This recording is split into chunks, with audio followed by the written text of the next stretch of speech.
Bonjour, bonsoir, je vous salue depuis l'UNESCO. Je vous souhaite la bienvenue à ce quatrième séminaire sur le pouvoir transformateur de l'EDD pour le monde au-delà de la pandémie de Covid-19. L'EDD et la santé mondiale, reconnaître l'interdépendance de la santé des personnes et de la planète.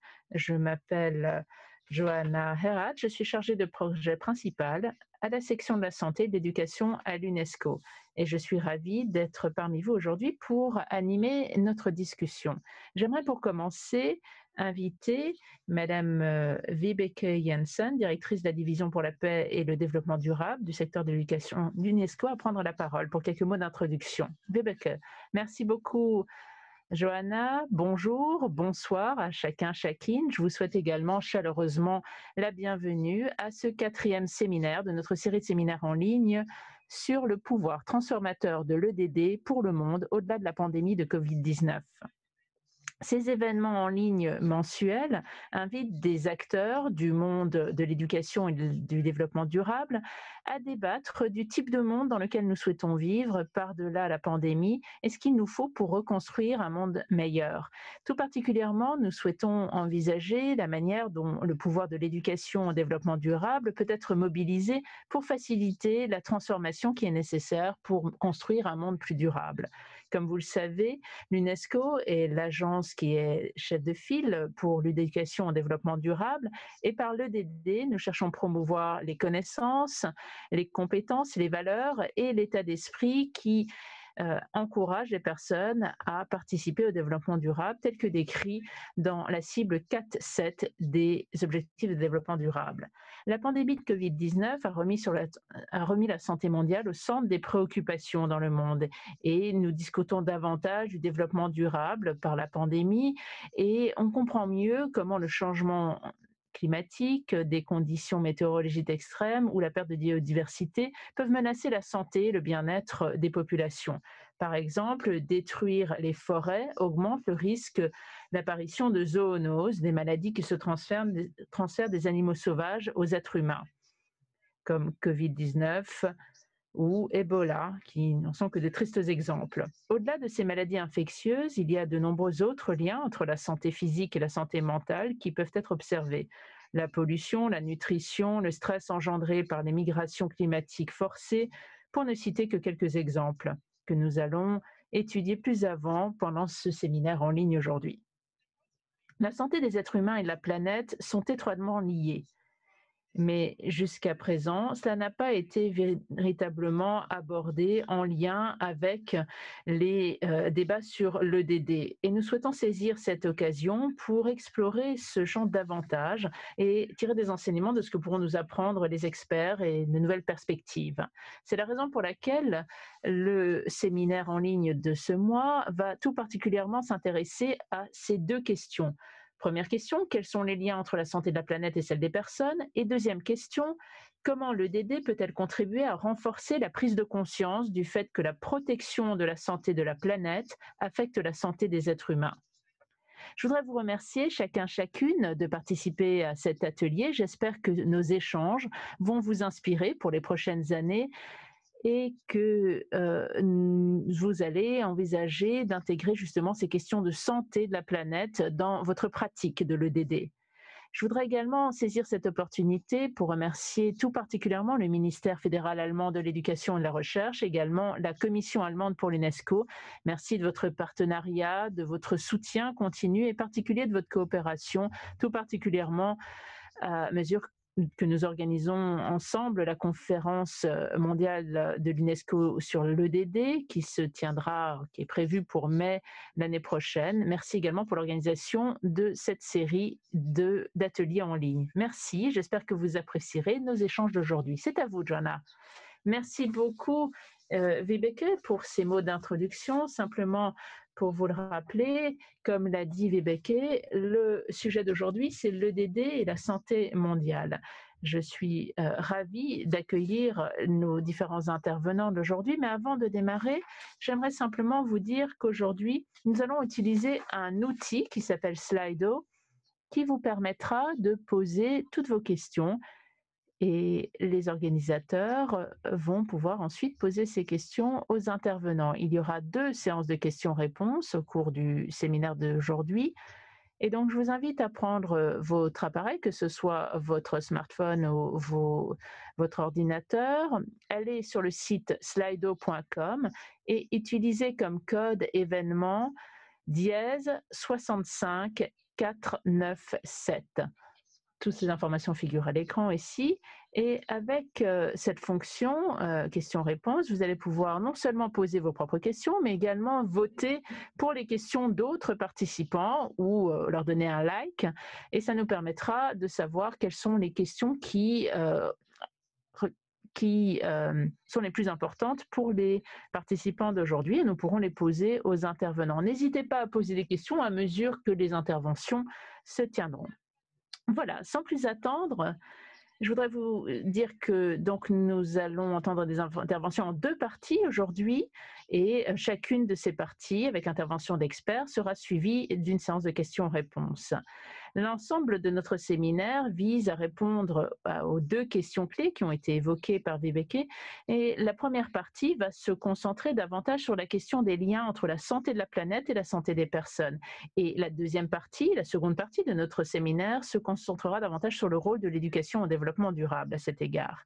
Je vous propose sans plus attendre de plonger dans la première partie de notre séminaire. J'ai le plaisir de vous présenter 2 intervenants qui vont partager avec nous leur vision des liens entre la santé de la planète et la santé des personnes, ainsi que le rôle de l'EDD. Tout d'abord, nous allons entendre M. David Nabarro. Comme la plupart d'entre vous le sachent, il est l'ancien conseiller spécial il est actuellement envoyé spécial de l'OMS pour le Covid-19. Il est également professeur de santé mondiale à l'Imperial College de Londres, ainsi qu'agent de la fonction publique et diplomate. Il dirige l'organisation 4SD et il a été ancien conseiller spécial du secrétaire général des Nations Unies pour l'agenda 2030 pour le développement durable et le changement climatique. Et donc, il a une grande expertise au croisement entre le changement climatique et la santé publique. Bienvenue à vous, Monsieur Nabarro. Ensuite, nous entendrons Madame Jenny Miller, qui est directrice exécutive à la Global Climate and Health Alliance, et ce depuis octobre 2016. Elle est à la tête des travaux de l'Alliance, mettant en œuvre cette direction stratégique et travaillant pour vraiment faire entendre la voix collective de la communauté de la santé afin de faire face à la crise climatique. Dans ce rôle, elle co-préside également le groupe de travail de la société civile de l'OMS. Et en plus de son rôle à l'Alliance, professeur Miller est actuellement présidente de la section de l'environnement de l'Association de la santé publique américaine. Bienvenue, Madame Miller. Tout d'abord, j'aimerais poser une question à David. David, nous sommes ravis de vous accueillir aujourd'hui, même si nous savons que vous devrez nous quitter d'ici 30 minutes parce que vous êtes très, très pris actuellement. Mais pour lancer notre séminaire en ligne, j'aimerais vous inviter à nous faire part de votre point de vue sur les liens entre la santé de la population et la santé de la planète, depuis votre perspective toute particulière en tant qu'envoyé spécial sur le Covid-19. David, c'est à vous. Merci, merci Joanna.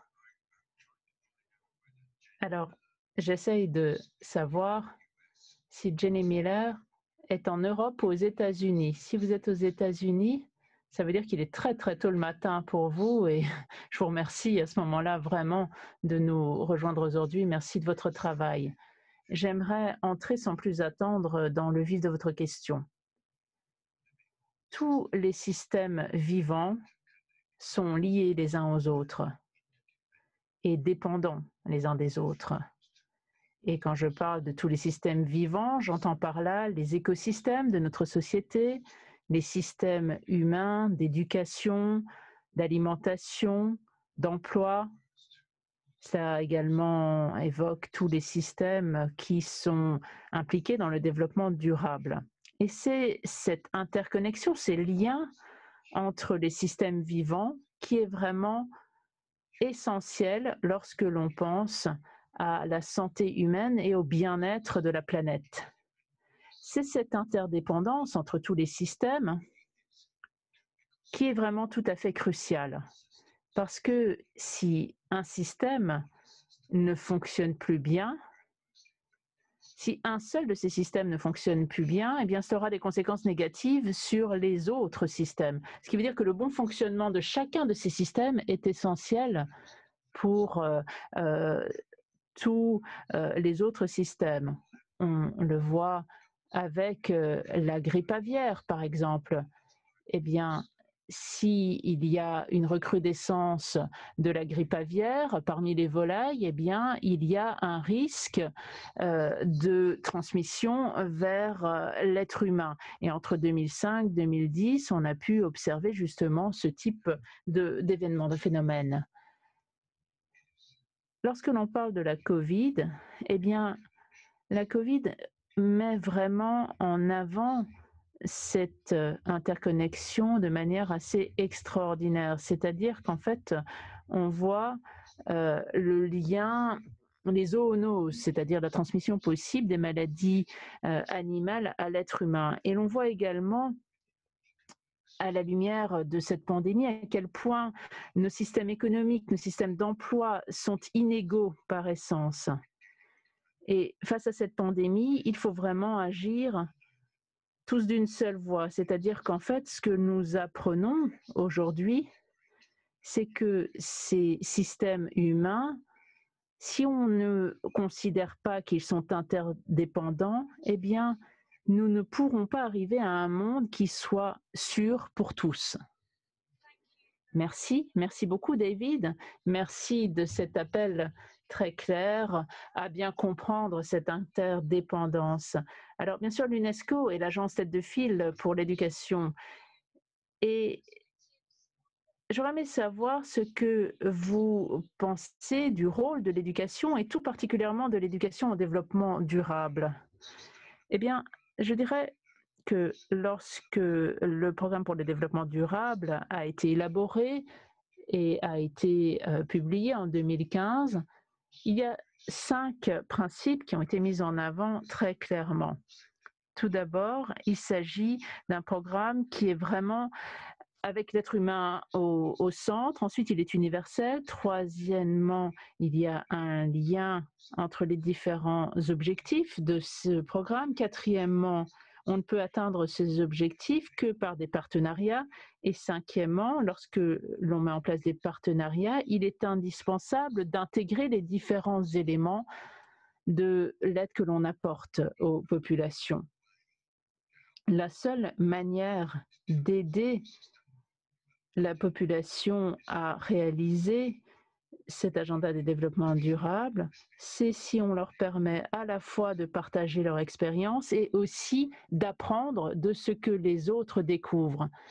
Et apprendre, aider la population à apprendre, eh bien, c'est absolument indispensable. D'où le rôle de l'éducation et tout particulièrement de l'éducation au développement durable. Mais il y a un défi qui se pose et on vient d'en parler. Le développement durable parle de systèmes qui sont interconnectés et qui touchent les personnes. Et l'essentiel de ce que l'on apprend dans les écoles, dans les universités, se fonde sur des modèles de cause à effet. C'est par trop simpliste. Mais lorsque l'on parle des systèmes vivants, eh bien, il s'agit vraiment de l'interaction entre les systèmes qui est essentielle.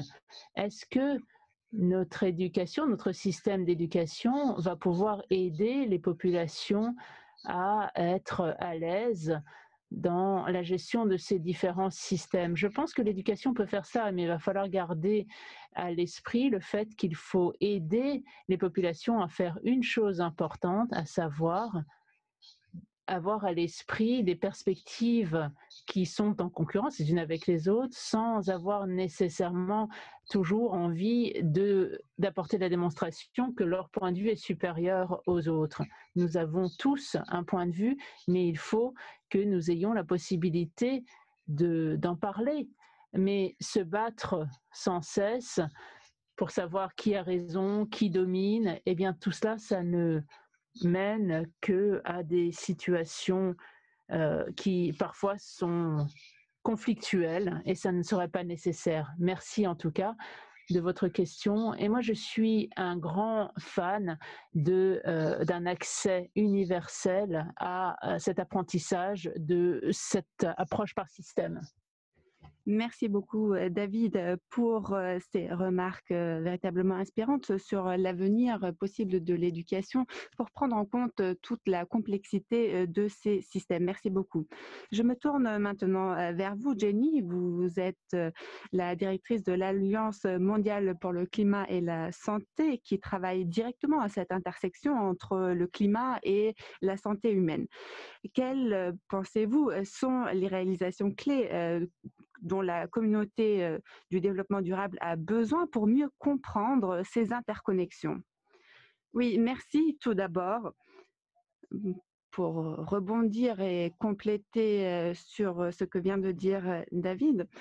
Je voudrais dire que la chose essentielle à comprendre est que beaucoup de personnes au sein de la communauté médicale et en dehors ne comprennent pas que la santé dépend de bien plus que des soins de santé à eux seuls. Bien sûr, un accès universel aux soins de santé est vital, mais les soins de santé en eux-mêmes ne constituent qu'un tiers, voire moins, de l'impact sur les résultats, sur les états de santé finaux. Et ce sont des facteurs socio-économiques et environnementaux tels que une bonne qualité de l'air et de l'eau, un bon accès à l'éducation, un climat stable et un environnement économique viable, par exemple, qui joue un rôle beaucoup plus important.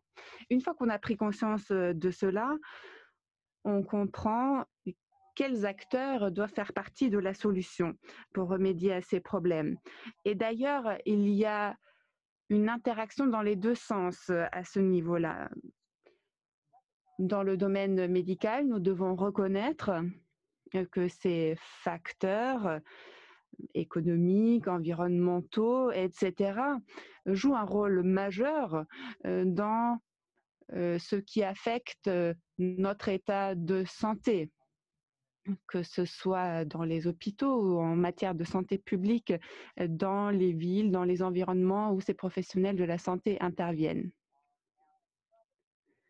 Nous sommes préparés, adaptés au monde dans lequel nous vivons et pour pouvoir être adaptés au monde futur, il faut que les professionnels de la santé s'intéressent également à ces questions-là et qu'ils poussent à ce que l'on inclue les questions du changement climatique et de l'environnement, notamment dans les programmes de formation pour les médecins et les infirmiers. Et vice-versa, en raison de l'effet sur la santé de ces facteurs externes,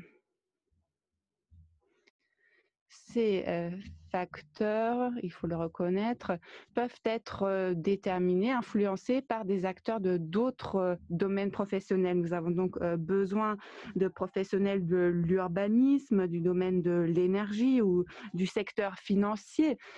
Ils doivent tous reconnaître que le travail qu'ils font est en lien avec la santé publique et que les décisions qu'ils prennent ont un effet majeur sur la santé publique. Merci beaucoup pour ces remarques fantastiques qui mettent vraiment en lumière comment nous devons aller au-delà des connaissances médicales pour prendre en compte d'autres facteurs. Peut-être pouvez-vous nous donner un exemple de la manière dont la prise en compte de ces interconnexions pourrait influencer les actions et les mesures concrètes à prendre? Oui, tout à fait.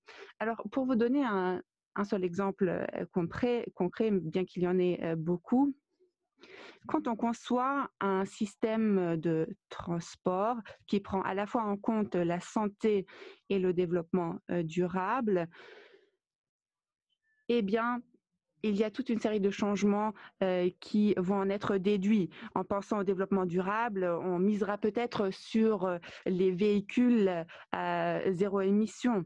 Donc, on misera là-dessus. Alors que si l'on prend également en compte la santé publique, On misera davantage sur le transport actif, donc la marche à pied ou l'utilisation de vélos, puisque cela a des avantages conséquents pour la santé grâce à cette activité physique régulière au quotidien que les personnes utiliseraient donc pour leurs déplacements tous les jours, ce qui permettrait de baisser la prévalence des infarctus, des AVC, mais aussi du diabète, de la dépression, etc.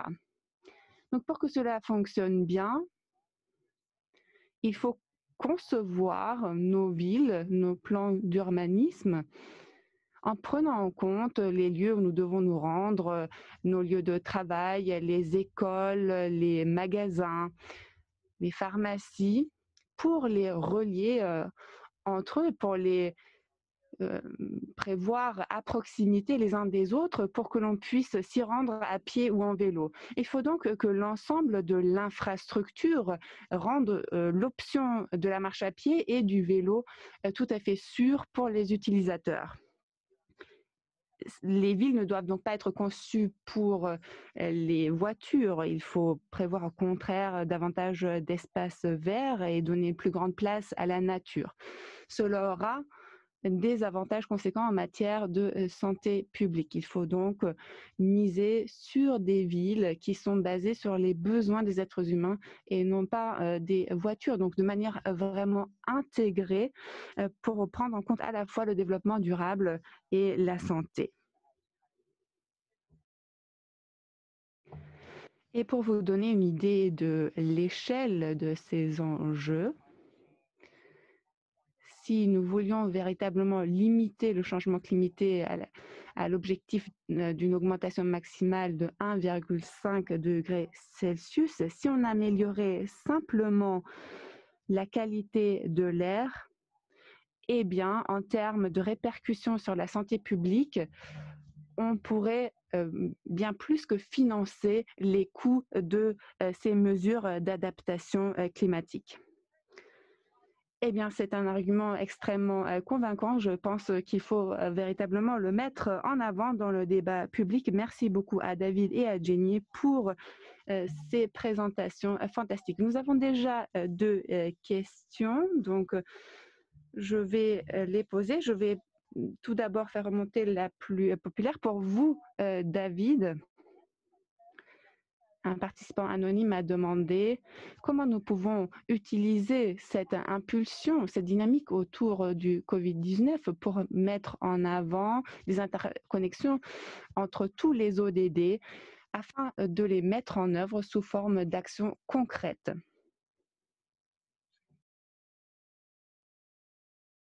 Vous voyez, c'est une question extrêmement belle parce qu'elle va vraiment au cœur du problème de ce que nous faisons dans notre travail pour mettre en avant l'importance de l'interconnexion. C'est pour cela que nous nous battons. Je suis médecin. J'ai eu une formation spécialisée très poussée, notamment en santé publique dans les pays en développement et aussi en matière de santé reproductive. Et ensuite, j'ai suivi des formations complémentaires afin de me spécialiser encore plus, afin d'être un expert en santé publique. Et cela m'a pris probablement 10 ans. Et pourtant, je me demande quelles sont les compétences dont j'ai besoin pour travailler de manière interconnectée avec les autres experts dans ce domaine de la durabilité. Bien que je me sois beaucoup formée, j'ai une formation assez ciblée sur certaines problématiques médicales. Je n'ai donc pas eu au départ des connaissances sur le changement climatique et sur la résilience. Donc j'ai dû faire des formations, j'ai suivi des séminaires, mais à la base, je n'étais pas formée pour avoir ces connaissances transversales entre différents secteurs de connaissances. J'avais des connaissances très spécialisées dans un domaine de la santé publique. Or, au cours des 10 derniers mois, nous avons tellement appris. En tout cas, moi, j'ai travaillé sur le Covid en tant qu'envoyé spécial depuis la fin du mois de janvier et j'ai également travaillé sur d'autres maladies infectieuses qui ont créé des épidémies ou des pandémies.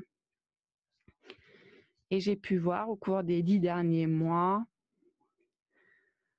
qu'il y avait un véritablement mouvement de coopération transversale d'une manière très interdisciplinaire, une véritable recherche d'opportunités pour essayer de rapprocher, d'interconnecter les experts et notre travail. Il y a eu une coopération extraordinaire, pas seulement dans le domaine de la recherche vaccinale, mais aussi pour comprendre cette maladie et tous les effets néfastes qu'elle entraîne avec elle.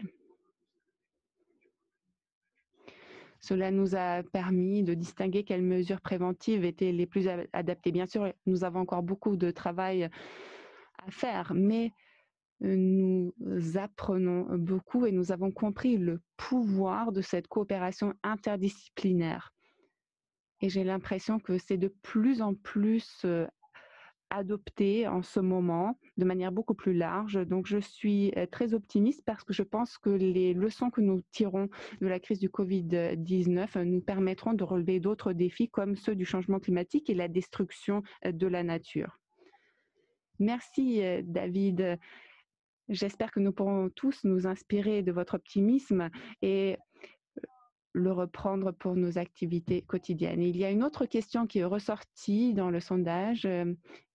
Julie et beaucoup d'autres voulaient avoir la question suivante à Jenny. Comment se fait-il que la santé, les liens entre la santé, les personnes et la planète sont si évidents pour les populations, mais semblent être ignorés par les États et les gouvernements? Alors, c'est une question bien vaste. Je pense que c'est en partie dû au fait qu'il faut réunir les bonnes personnes dans une même pièce. David vient de dire qu'il fallait un certain niveau de formation pour maîtriser certaines disciplines techniques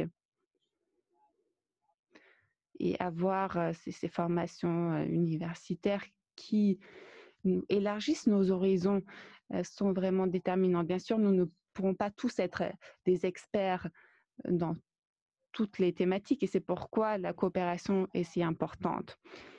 Les États, les gouvernements, je pense, comme le reste d'entre nous, travaillent parfois de manière assez cloisonnée entre eux. C'est pourquoi les ministères essaient de coopérer maintenant. Donc, par exemple, pour les ministères pour le climat et la santé. Mais il faut vraiment mettre les bonnes personnes autour de la même table. Et c'est cela qui est parfois difficile parce qu'il y a des différences de formation, d'expérience et de parcours. Et certaines personnes ont du mal à reconnaître la nécessité de cette coopération. On a vu des changements à ce niveau-là en raison du Covid-19. Nous l'avons appris de manière assez douloureuse. Nous avons constaté à quel point la santé était importante et à quel point elle était déterminante pour l'ensemble de notre vie, que ce soit en termes d'accès aux biens et aux services dont nous avons besoin, d'équité, d'accès au logement ou d'autres facteurs encore qui ont été fortement impactés par cette pandémie.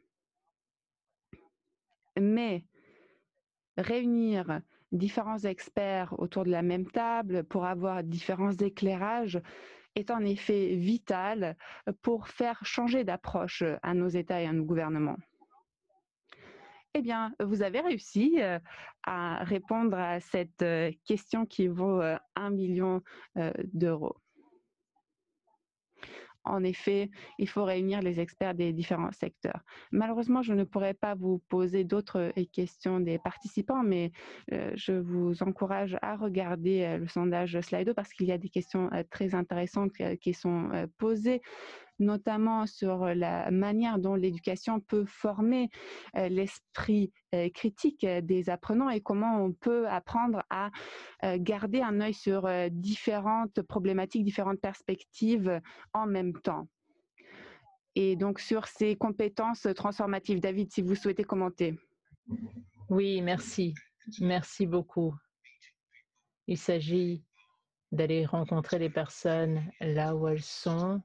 Il faut essayer de comprendre le système tel qu'elles le perçoivent plutôt que de toujours imposer notre définition du système. Et il faut également reconnaître que les systèmes sont adaptés aux différents environnements et surtout, mon dernier point, il faut arriver à voir les choses en grand avec recul et de nombreux systèmes en même temps. J'apprends beaucoup sur cette manière de diriger en vraiment gardant les êtres humains au centre de tout cela. Merci, merci encore de cette initiative, merci de ce séminaire, merci beaucoup David, merci Jenny. David, j'aimerais vraiment vous remercier au nom de l'UNESCO de nous avoir rejoints aujourd'hui. Nous savons que vous avez beaucoup d'activités en ce moment, mais vraiment nous vous remercions d'avoir partagé votre point de vue avec nous et nous faire preuve aussi de tant d'optimisme. Jenny, j'espère que vous pourrez rester avec nous pour éventuellement répondre à des questions à la fin. Vous pouvez soit laisser votre caméra allumée, Jenny, soit l'éteindre. Et nous passons à la deuxième partie de notre séance d'aujourd'hui. Donc, nous avons regardé le lien entre la santé des personnes et la santé de la planète. Nous allons maintenant passer à la deuxième partie de notre atelier. Nous allons nous concentrer sur des aspects plus pratiques. Et j'ai le plaisir de vous présenter 3 intervenants maintenant avec lesquels nous allons parler de l'alimentation, la pollution et la question de la santé mentale et du bien-être. Notre premier orateur est M. Zitouni Oudada, qui est directeur adjoint au Bureau du changement climatique, de la biodiversité et de l'environnement à la FAO, Organisation des Nations Unies. Le professeur Oudada est actuellement basé à Rome, mais avant de rejoindre la FAO, il a travaillé comme chef de l'unité technologie au PNUE à Paris. Il a également travaillé pour le gouvernement britannique pendant 15 ans en ayant différents postes très élevés au ministère de l'Énergie et du Changement climatique. Il a également travaillé pour le gouvernement français sur le changement climatique pendant la présidence française de l'Union européenne en 2008. Après l'intervention de M. Zitouni Oudada, nous allons entendre Mme Bharti Mishra, qui est enseignante à l'école Shikshian à Gurgaon en Inde. Madame Mishra a été professeure de biologie pendant plus de 30 ans dans différentes écoles. Elle était militante écologiste. Elle a été témoin de la pollution croissante à New Delhi en Inde. Et elle a également été à la tête de programmes DDD fondés sur les actions. Il s'agissait non seulement de sensibiliser la population, mais également d'encourager ses étudiants à être des acteurs du changement grâce à l'EDD. Ses passions sont le jardinage, la cuisine, la musique et la lecture. Et enfin, nous entendrons M. Shane O'Connor, qui est responsable d'éducation à la Life University. Il est à la tête du réseau pour l'éducation mondiale qui vise à établir un lien entre les différents éducateurs, acteurs de l'éducation, à la fois les centres d'éducation formels et informels, les institutions dans le monde entier. Shane est également enseignant yoga, prof de yoga, coach personnel et éducateur d'activités de plein air, autant de passions qu'il aime intégrer à son travail. Voilà, je souhaite la bienvenue à nos 3 intervenants. Bienvenue à Zitouni, Bharti et Shane. Merci de nous avoir rejoints. Tout d'abord, Zitouni, je vais me tourner vers vous en tant que directeur adjoint de la FAO et en tant qu'expert du changement climatique. Alors, selon vous, pouvez-vous nous dire brièvement ce que vous considérez comme étant les liens entre la santé de la planète et la santé des personnes, tout particulièrement lorsque l'on parle des systèmes alimentaires? Merci, Johanna. Bienvenue à chacun, chacune de nous avoir rejoints pour ce séminaire important. Je dirais qu'il y a des liens très clairs entre la santé des deux et je voudrais commencer par une approche qui est l'approche que nous appelons la question une seule santé, c'est-à-dire qu'il s'agit d'étudier le lien entre la santé de l'environnement, la santé des animaux et la santé des êtres humains. Cette initiative One Health, une seule santé, est menée par l'OMS, l'Organisation mondiale de la santé, mais également par l'Organisation mondiale de la santé animale.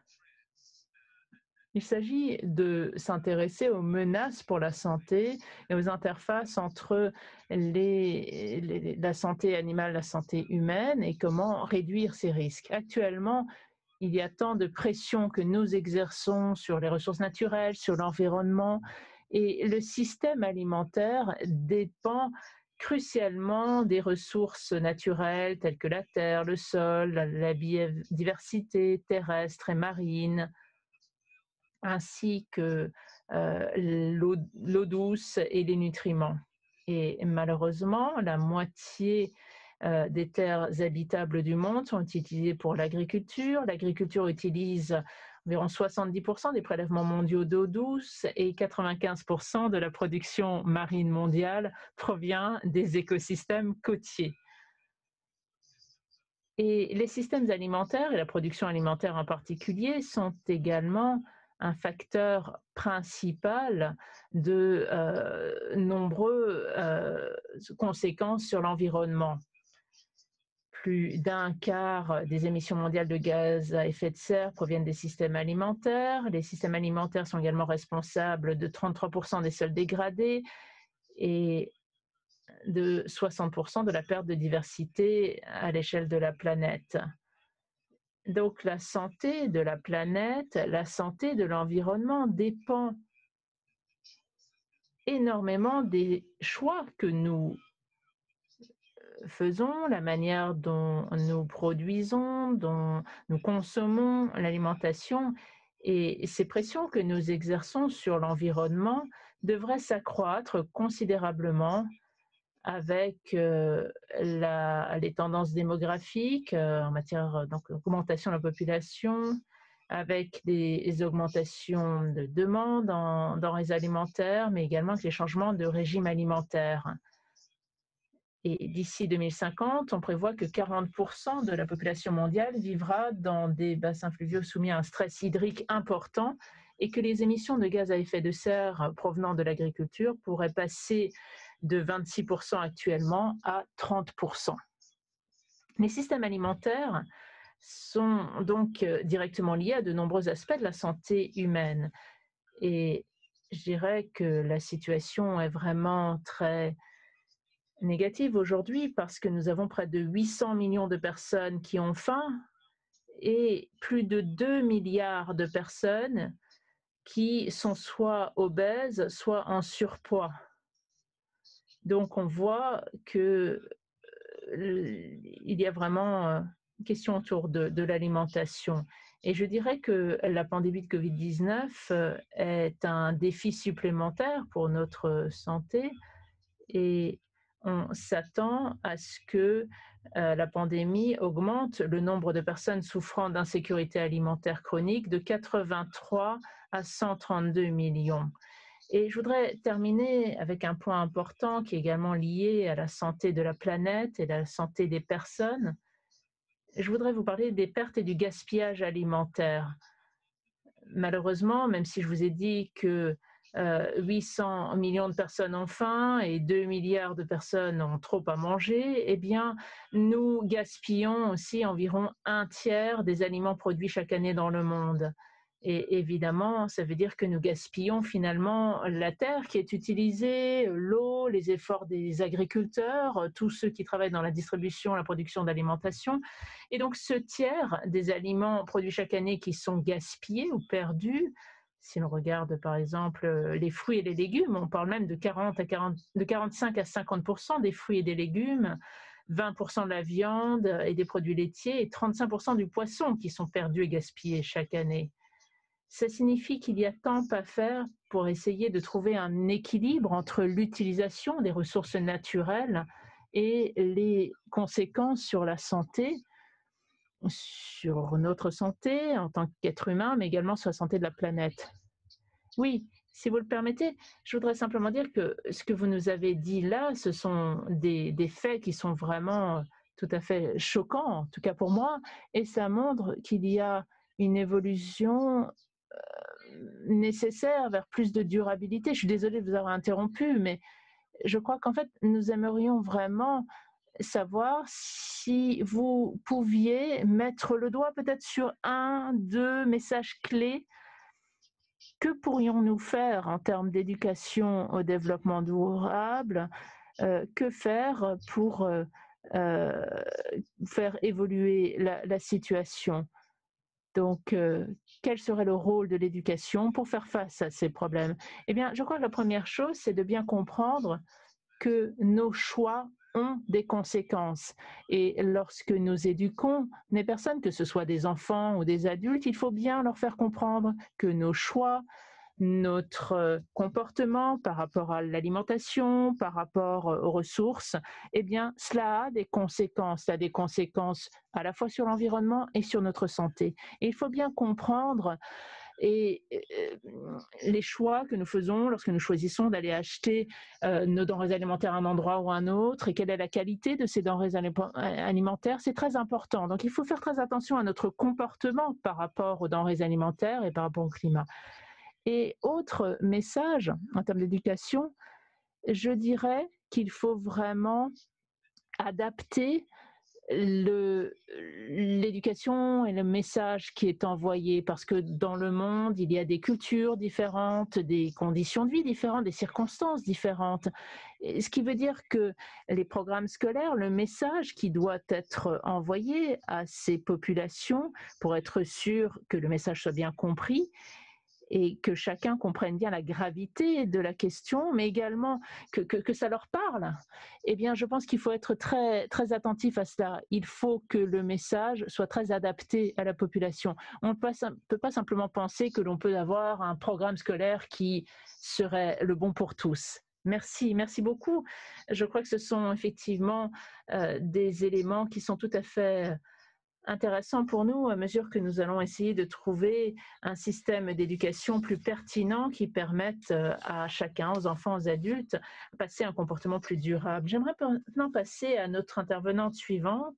Il s'agit de Madame Bharti Mishra. Nous allons aller la rejoindre à Delhi où elle travaille comme enseignante en sciences. Bharti, nous aimerions que vous nous parliez un petit peu plus de votre quotidien en tant qu'enseignante à New Delhi, en Inde.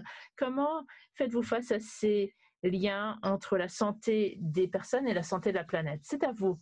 Merci, merci Johanna, namasté, c'est un honneur, un plaisir pour moi de partager avec vous mon point de vue au sujet de quelque chose qui me tient vraiment à cœur, à savoir l'état de l'environnement. Aujourd'hui, il est tout à fait déplorable, cet état d'environnement, et nous en sommes responsables. Nous avons détruit l'environnement, et ce sur des générations. Le lien entre la santé de la planète et la santé des personnes, dans mon pays, notamment en Inde, nous sommes un pays qui est très divers, avec un patrimoine culturel très riche, mais nous avons une surpopulation. Et l'essentiel de nos problèmes commence là. Si on prend l'exemple de nos festivals, par exemple, euh, et on organise notamment des rassemblements. Et je dirais que la situation en Inde est la suivante. La religion joue un rôle important et ça a des conséquences sur l'environnement. Lorsque lors des rassemblements, on utilise le brûlage des récoltes ou des chaumes, eh bien, cela libère beaucoup de particules toxiques dans l'air. Et avec la chute des températures la nuit, eh bien, cela mène à du smog. Et par ailleurs, on utilise aussi dans des rassemblements des pétards, ce qui cause des problèmes respiratoires. Et les enfants ont des maux de tête, des difficultés à respirer. Et c'est vrai qu'il y a de nombreuses personnes qui ont des problèmes respiratoires. Par ailleurs, vous savez qu'il y a également des rejets dans les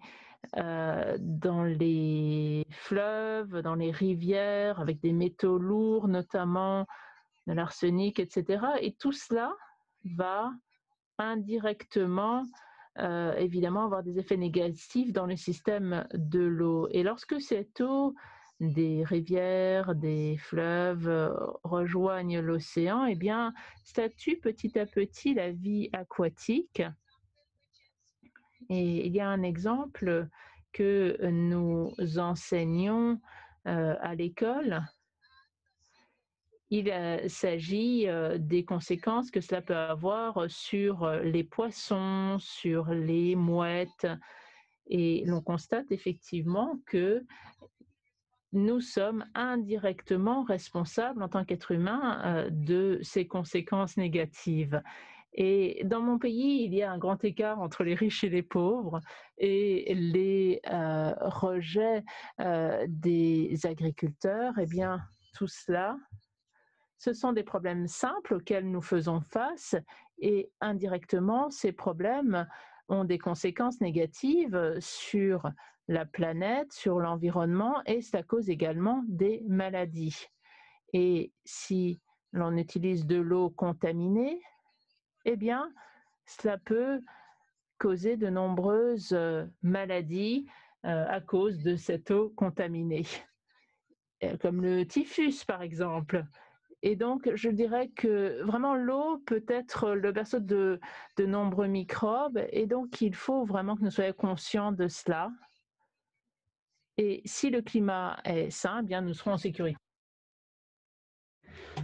J'entends vraiment votre passion. Il y a tant de défis à relever, donc du point de vue environnemental qui sont causés par les hommes.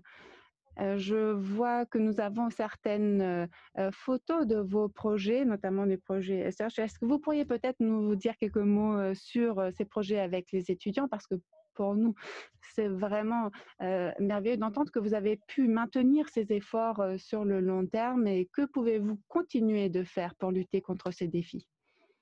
En quelques mots. Eh bien, sur la première photographie, vous pouvez voir notre projet Search qui a été mené par l'Institut Terry et la société Tetra Pak. Nous avons fait des ramassages d'ordures recyclables. Mes étudiants ont donc fait des collectes d'ordures et les ont envoyées dans les bons centres de traitement et de recyclage. Ensuite, vous pouvez voir des événements réguliers que nous avons organisés, parce que si vous faites des événements ponctuels, les gens oublient, alors que si vous organisez régulièrement des événements, par exemple en disant il faut arrêter d'utiliser des sacs plastiques, il faut faire le tri sélectif entre les déchets solides et les déchets humides, eh bien, on peut éveiller les consciences, on peut créer des modes de vie durables. Nous sommes donc très actifs dans les écoles et les enfants ont besoin d'instructions simples, comme par exemple penser à éteindre la lumière en quittant une pièce. Et en leur donnant ces incitations, eh bien, on les pousse sur le long terme à changer de mode de vie. en mettant ce focus sur les sacs en plastique, on explique aux gens pourquoi c'est si nocif. Et à ce moment-là, ils peuvent passer à d'autres types de sachets pour faire leurs courses, pour que leur pratique quotidienne ne soit pas néfaste pour l'environnement. Ce sont de très bons exemples. Ce que vous nous montrez, c'est que vous êtes très engagé en tant que professeur et que vous incitez les jeunes à prendre leurs responsabilités dans leur environnement familiale et sociale. Donc, merci beaucoup d'avoir partagé avec nous cette expérience. Et notre dernier intervenant est Shane O'Connor, avant la session questions-réponses. Shane, peut-être pouvez-vous nous dire quelques phrases sur votre travail et sur votre réflexion sur les interconnexions entre la santé environnementale et humaine. Merci Joanna et bonjour à tous.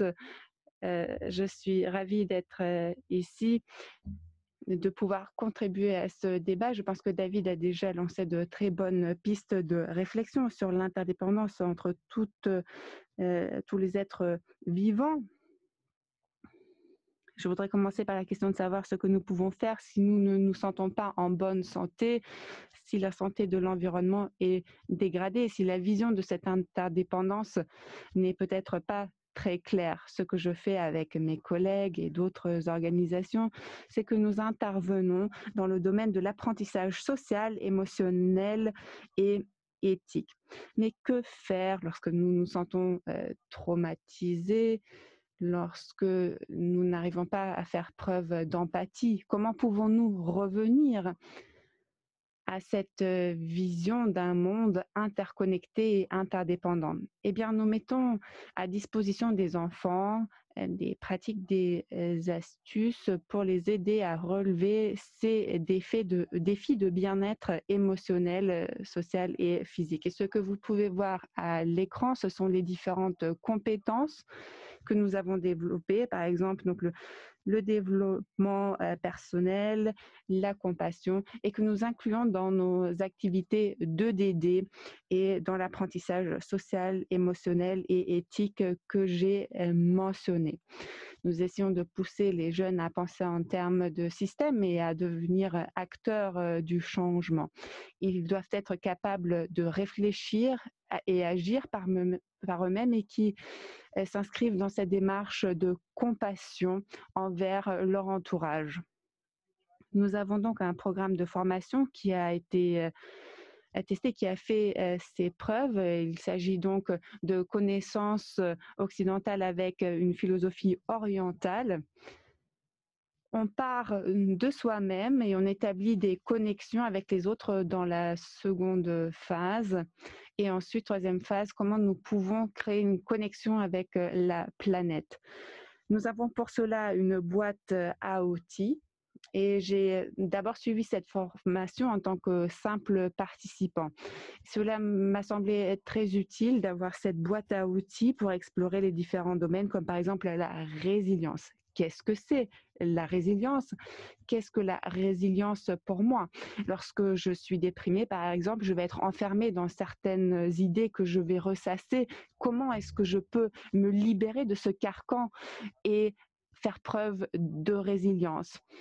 Ce sont ces outils-là que nous essayons de transmettre à nos étudiants. Il faut les voir comme les bases d'une construction que nous menons pierre après pierre. Nous avons évoqué ce cloisonnement qu'il pouvait y avoir. Nous essayons de créer un fondement sur lequel chaque participant pourra construire ses compétences jusqu'à la dernière phase. Bien sûr, il y a des liens entre tous ces domaines, c'est très clair, et nous devons reconnaître que nous sommes nous-mêmes en lien avec tous ces éléments qui nous entourent. Et pour explorer cette interconnexion et pour analyser les systèmes dans lesquels nous évoluons, nous avons une approche très concrète.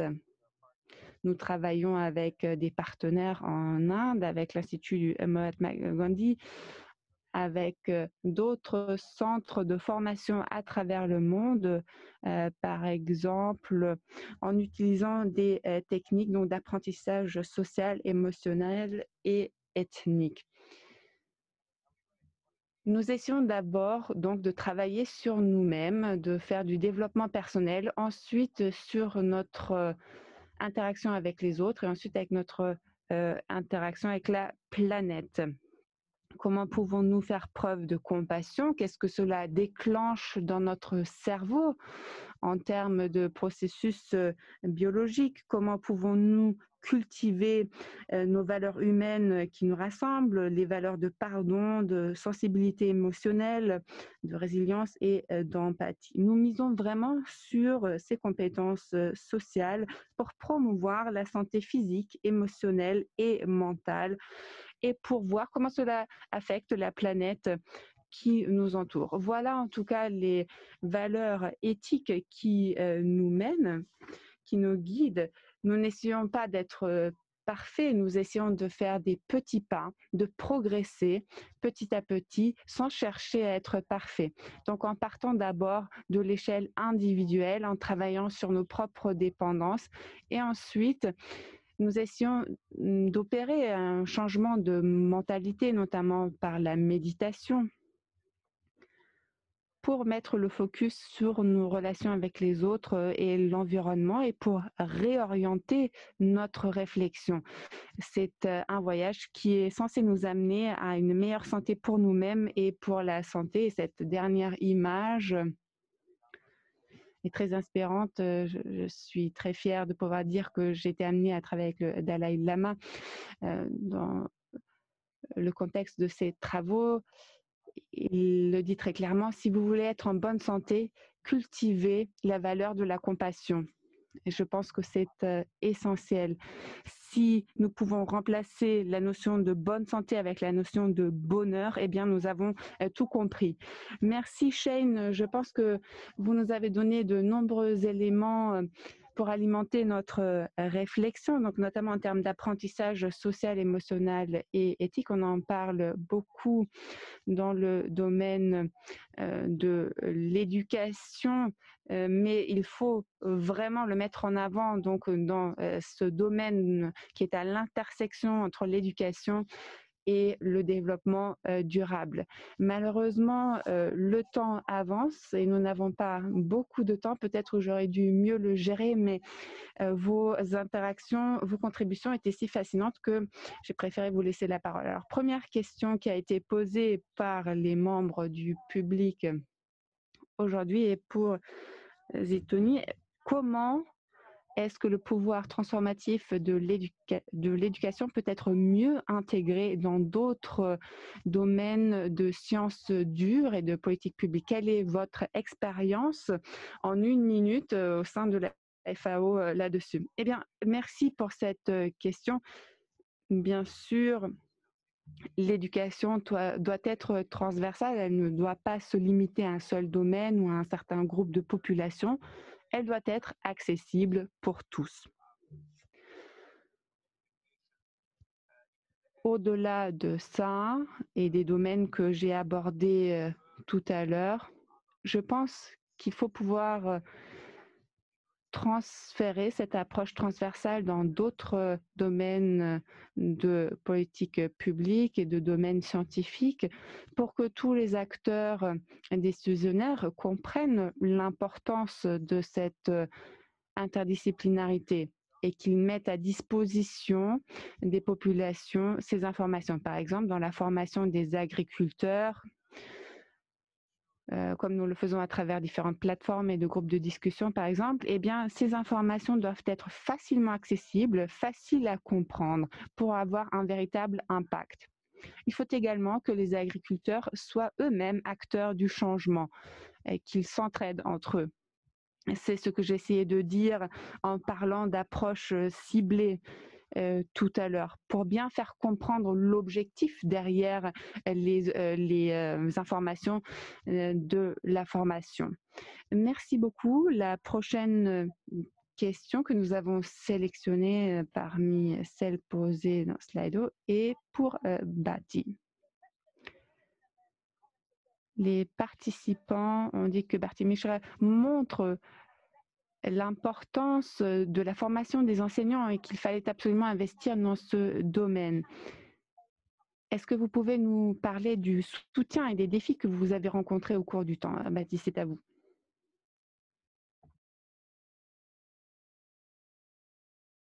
Baptiste, vous devez allumer votre micro, vous êtes sur mute actuellement.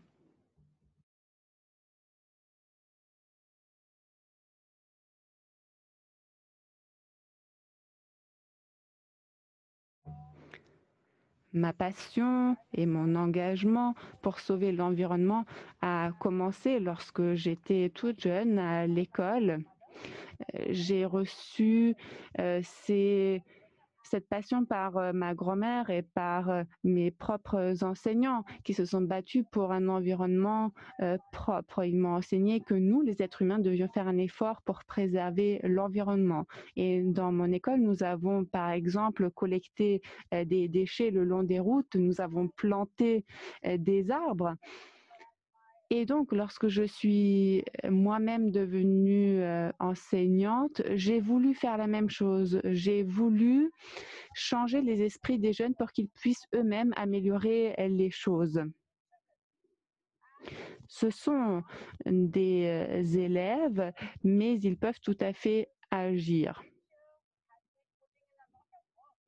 Nous avons fait beaucoup de travail à Delhi, mais aussi dans toute l'Inde, en organisant par exemple des ateliers où de petits enfants étaient sensibilisés à ces questions. Nous leur apprenions ce qu'ils pouvaient faire à leur échelle pour implémenter un grand changement. Par exemple, en termes d'économie de la consommation d'eau, de préservation de la qualité de l'air, de tri sélectif également. Et nous avons donc organisé des séminaires, des ateliers, des événements, des entretiens individuels pour expliquer que chacun était un maillon dans une grande chaîne et que chacun pouvait faire quelque chose à son échelle pour préserver l'environnement pour les générations futures. Nous devons trouver des solutions pour que notre nature soit protégée afin que l'environnement soit en bonne santé comme les êtres humains, parce que nous n'avons qu'un seul monde. Merci. Merci beaucoup. Et la dernière question que je vais poser, nous sommes quasiment à la fin de notre séminaire en ligne, mais nous allons simplement encore consacrer 2 minutes avant de vous libérer tous et toutes. Jenny, je voudrais simplement vérifier si vous êtes toujours avec nous. Jenny, oui? Parfait. Est-ce que vous avez une réponse à cette question qui a été posée, à savoir que devraient faire les systèmes d'éducation pour que justement les personnes soient bien conscientes de ce lien entre la santé et la santé de la planète? Vous savez, je crois que l'un des facteurs clés pour développer une pensée critique, un esprit critique, c'est de penser l'éducation comme allant bien au-delà de l'enseignement, de connaissances, de compétences. Il faut donner aux apprenants la possibilité de réfléchir à des problèmes complexes et d'utiliser leur créativité pour résoudre ces problèmes. Il faut leur apprendre à réfléchir avec un esprit critique. Et donc, je pense que d'apprendre grâce à des projets, leur donner l'occasion d'essayer de relever un défi à travers des perspectives différentes, leur proposer vraiment des problèmes, des défis sur lesquels les jeunes apprenants peuvent véritablement apprendre des choses, s'en saisir et leur faire utiliser cette partie la plus fine de leur intelligence finalement. Et je dirais que leur présenter ce type de défi lorsqu'ils sont en situation d'apprentissage, eh bien, cela donne aux jeunes la possibilité de développer leur esprit critique. Je crois aussi beaucoup aux échanges entre les apprenants et l'occasion qu'il existe d'apprendre entre pairs. Donc voilà ce que je pense comme ça à le chaud de la manière dont on peut développer ses compétences d'esprit critique. Merci beaucoup. Shane, est-ce que vous avez un point de vue sur la question pour clore notre séminaire d'aujourd'hui? Shane, malheureusement, on ne vous entend pas, votre micro est éteint.